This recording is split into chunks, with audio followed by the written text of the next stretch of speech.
Good morning, good afternoon, good evening, good night, depending on where you are in this world. God bless you. This is Gloria White coming to you from Utah, USA. Today we're continuing in the book of Isaiah, and we are in the Old Testament, in the King James Version of the Holy Bible, chapter 28. Woe to the crown of pride, to the drunkards of Ephraim, whose glorious beauty is a fading flower, which are on the head of the fat valleys of them that are overcome with wine. Behold, the Lord hath a mighty and strong one, which as a tempest of hail and a devouring storm, as a flood of mighty waters overflowing, shall cast down to the earth with the hand. The crown of pride, the drunkards of Ephraim shall be trodden under feet, and the glorious beauty which is on the head of the fat valley shall be a fading flower, and as the hasty fruit before the summer, which when he that looketh upon it seeth, while it is yet in his hand, he eateth it up. In that day shall the Lord of hosts be for a crown of glory, and for a diadem of beauty, unto the residue of his people, for a spirit of judgment or justice to him that sitteth in judgment, and for strength to them that turn the battle to the gate, or turn back to the gate. And they also have erred through wine, through strong drink or intoxicating drink, are out of the way. The priest and the prophet have erred through strong drink. They are swallowed up of wine.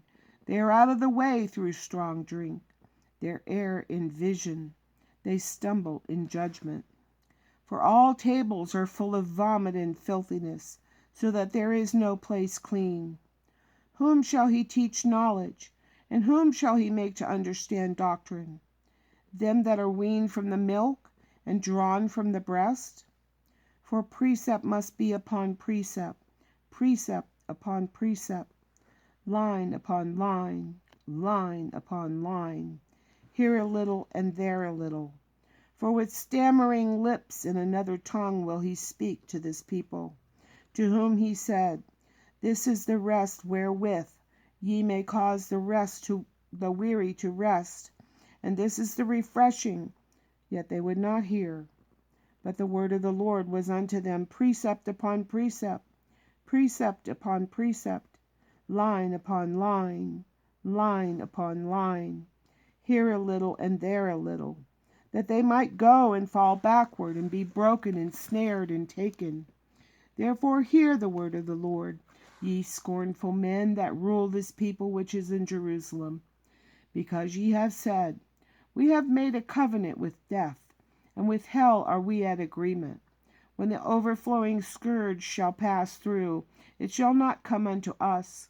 For we have made lies our refuge, and under falsehood have we hid ourselves.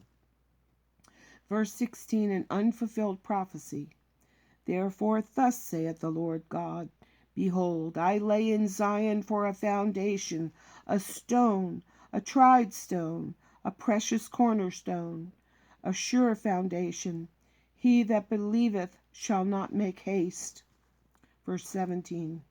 Judgment also will I lay to the line, and righteousness to the plummet, and the hail shall sweep away the refuge of lies, and the water shall overflow the hiding place.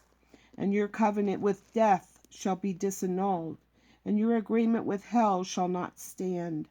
When the overflowing scourge shall pass through, then ye shall be trodden down by it. From the time that it goeth forth, it shall take you. For morning by morning shall it pass over, by day and by night, and it shall be a vexation only to understand the report. And it says here a vexation is terror, just only to understand the report. For the bed is shorter than For the bed is shorter than that a man can stretch himself on it, and covering narrower than he can wrap himself in it.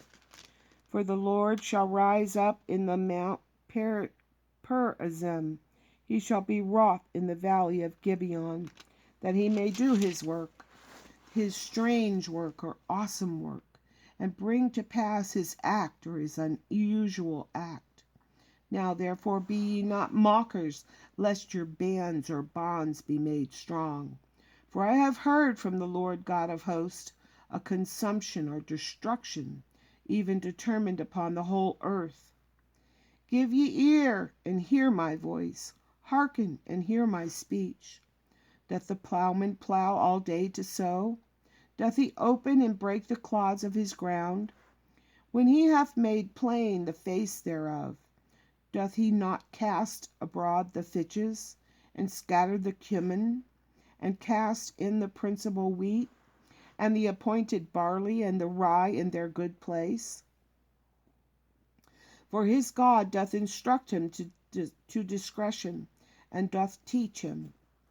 For the finches are not threshed with a threshing instrument, neither is a cartwheel turned upon the cumin.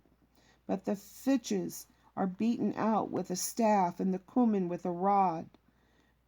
Corn is bruised, because he will not ever be threshing it, nor break it with the wheel of his cart, nor bruise it with his horsemen. This also cometh forth from the Lord of hosts, which is wonderful in counsel, and excellent in working. Our guidance. And as always, I love you.